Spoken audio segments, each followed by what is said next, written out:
What up, guys? In this video, we're going to talk about the thyroid hormone production pathway. So the first thing we got to understand is the HPT axis, or the hypothalamic pituitary thyroid axis. There are three main structures involved in thyroid hormone regulation and synthesis. They include the hypothalamus, the anterior pituitary gland, and the thyroid gland. These three structures communicate and work together to synthesize and regulate thyroid hormone. Together, they are called the hypothalamic pituitary thyroid axis, or HPT axis for short. The HPT axis is a self-regulatory circuit that balances thyroid hormone levels in the blood and maintains thyroid homeostasis in the body. The self-regulation is to prevent hyperthyroidism versus hypothyroidism, too high or too low of thyroid hormone, from occurring. So basically, that self-regulation is to prevent you from having too much or too little thyroid hormone at any given time. The HPT axis begins with the hypothalamus, followed by the anterior pituitary gland, followed by the thyroid gland. So let's outline the basic steps of the thyroid hormone synthesis, and then we'll go into each one in detail. So first, we have TRH release, which happens in the hypothalamus. Then we have TSH release, which happens in the anterior pituitary. Then we have thyroid hormone synthesis, which happens in the thyroid gland, which is broken down into 6 sub-steps, which include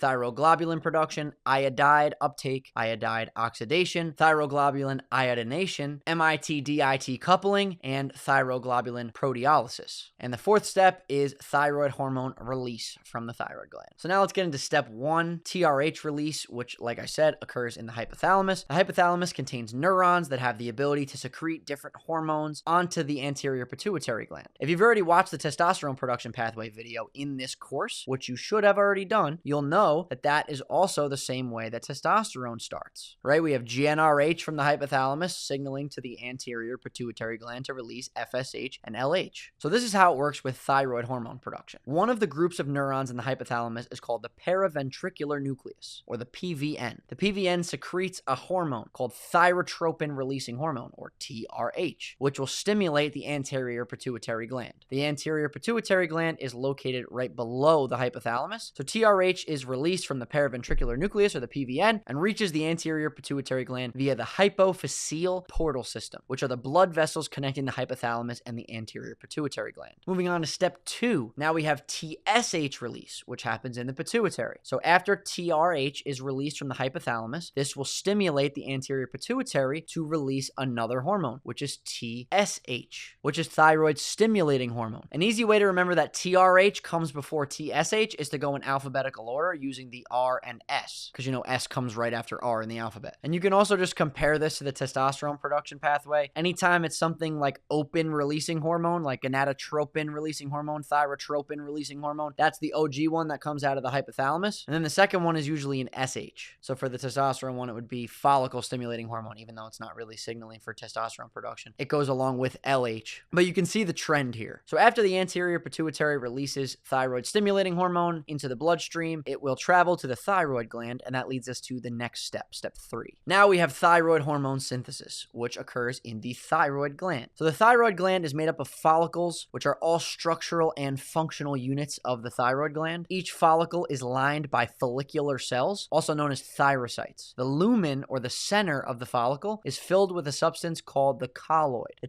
TSH released from the anterior pituitary gland will travel through the bloodstream and bind to the thyroid follicular cells. So you guys can see on the chart here, the follicle is that circle made up of the brown circles, and then each of those individual little brown circles are the follicular cells, or the thyrocytes. And then the colloid is the black gap in the middle of that circle made up by the little circles. So the thyroid stimulating hormone will come in through the follicular cells, or the thyrocytes, which are those little brown circles that make up the bigger circles, which are the follicles. Step 3.1, thyroglobulin production. The thyroid follicular cells produce a protein called thyroglobulin and release it into the colloid, a process known as exocytosis. The colloid is rich in thyroglobulin as a result. The TSH that is released from the anterior pituitary gland, again, thyroid stimulating hormone released from the anterior pituitary gland, will travel through the bloodstream and bind to the TSH receptors on thyroid follicular cells, which, as you could see, just like the last graph, is that little brown circle in that circle of brown circles, which would be the follicle. And when this happens, when the TSH binds to those follicular cells, the production of thyroglobulin is enhanced. Now, thyroglobulin is an important precursor for thyroid hormone. However, there's one more ingredient that we need from the blood to make thyroid hormone, which brings us to the next step, iodide uptake. The production of thyroid hormone requires 2 main ingredients, thyroglobulin, which we just discussed, and iodine. In order to get iodine, we first need to take up iodide from the blood. Do not confuse iodide with iodine, as we will be discussing both. We mainly get iodine from our diet, which then gets absorbed from the intestines into the bloodstream as iodide. In addition to enhancing thyroglobulin production, thyroid-stimulating hormone also stimulates the follicular cells to increase iodide uptake from the blood. The concentration of iodide is greater in the follicular cells than the blood, so iodide uses the help of sodium to travel against its concentration gradient. This phenomenon is known as iodide trapping. Sodium and iodide enter the follicular cells via a sodium iodide symporter. So I want to clarify just to make sure you guys are fully understanding what I'm saying. So the concentration of iodide being greater in the follicular cells compared to the blood means that typically the flow of iodide would be from the follicular cells to the blood, not vice versa, right? There's more iodide in the follicular cells than there is in the blood, so some of it would be going to the blood, you would think, and it goes against the concentration gradient for the smaller amounts of iodide in the blood to go into the follicular cells, which already have higher amounts of iodide. So that sodium iodide symporter helps it to go against that concentration gradient and get into the follicular cell. Thyroid-stimulating hormone will also increase the expression and activity of those sodium iodide symporters in order to facilitate increased iodide uptake into the follicular cells. Once in the follicular cell, iodide will then enter the colloid via a transporter called pendrin. So now once this happens, iodide is in the colloid with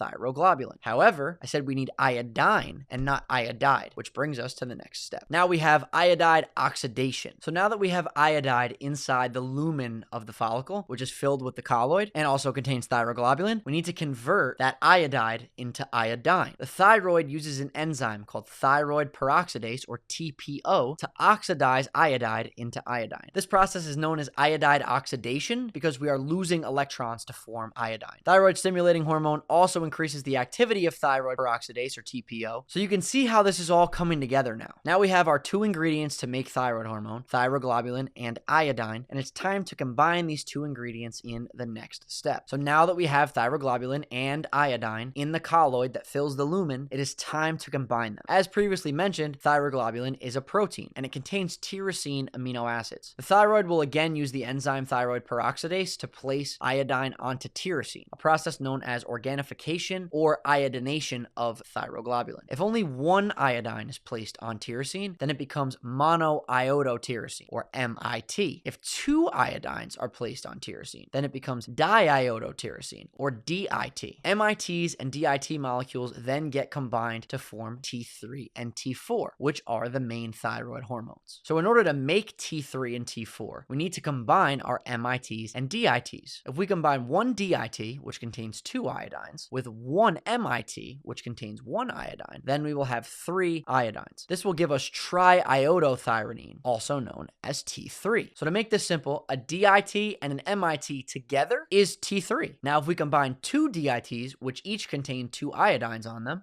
then we'll have 4 iodine, and this will give us tetraiodothyronine, also known as thyroxine or T4. So to make that simple, a DIT and another DIT gives you T4. So a DIT and an MIT will give you T3, and 2 DITs will give you T4. And that number, that 3 or 4, basically just refers to how many iodines are there. Now, the process of combining MIT and DIT molecules to form T3 and T4 is known as coupling. And guess what enzyme the thyroid uses to do this? You guessed it, thyroid peroxidase. TPO again. So we can now see that thyroid peroxidase, or TPO, has 3 important roles: iodide oxidation, thyroglobulin iodination, and MIT-DIT coupling. Our thyroglobulin protein now has T3 and T4 bound to it. Because remember, that tyrosine was an amino acid on the chain that is the thyroglobulin protein. So when we bind iodine to that, it's still connected to the thyroglobulin protein. So now we have to cut the T3 and T4 out of the thyroglobulin, which brings us to our final thyroid hormone synthesis step. So like I said, we now have thyroglobulin containing T3 and T4. Now we have to cut the T3 and T4 out of the protein. In order to do this, thyroglobulin will exit the colloid and enter back into the follicular cell. And this process is known as endocytosis. Remember that exocytosis was the opposite, thyroglobulin leaving the follicular cell to go into the colloid. So now it's the opposite, endocytosis is leaving the colloid to go back into the follicular cell. TSH increases thyroglobulin endocytosis. Lysosomes in the follicular cell fuse with the thyroglobulin endosome. Those those lysosomes contain proteolytic enzymes called proteases that cleave or split the T3 and T4 from thyroglobulin. So basically, to sum this up in layman's terms, we have the T3 and T4 that are attached to thyroglobulin because we attached the iodine to the tyrosine amino acid that was a part of the chain that is the thyroglobulin protein, right? So we needed to separate the T3 and T4. So basically how this happens is the thyroglobulin containing the T3 and T4 leaves the colloid. So if you want to look at the graph, the colloid again is the middle of that circle in the top left, that circle of brown circles. The colloid is the middle. The follicular cells are those brown circles that make up the big circle, which is the follicle, right? So the thyroglobulin containing the T3 and T4 will leave the colloid, which is the middle, and go back into the follicular cell. That process is endocytosis. Once it gets back into the follicular cell, which is that little brown circle, enzymes will basically just split the T3 and T4 from the thyroglobulin protein, and then they will be able to be released into the bloodstream again. And last but not least, we have thyroid hormone release. So T3 and T4 have now been cleaved or split from the thyroglobulin in the follicular cell. T3 and T4 will then exit the follicular cell and enter the bloodstream to act on target tissues and organs. Collectively, T3 and T4 are known as thyroid hormone, or TH. About 20% of thyroid hormone released from the thyroid is T3, and about 80% is T4. The majority of T3 and T4 are bound to carrier proteins as they travel through the blood. One of the main carrier proteins is thyroxine binding globulin, TBG. Again, this is very similar with testosterone, with SHBG, or sex hormone binding globulin. The more you learn about hormones, the more you'll see these trends repeat themselves. Although T3 and T4 can both have effects on target tissues, T3 is considered the active form of thyroid hormone. Much of T4 gets converted into T3 peripherally, meaning not in the thyroid but throughout the body, even though some of it does get converted in the thyroid. So that sums up the thyroid hormone production pathway, guys. That's it for this video. If you have any questions, definitely hit me up in the community.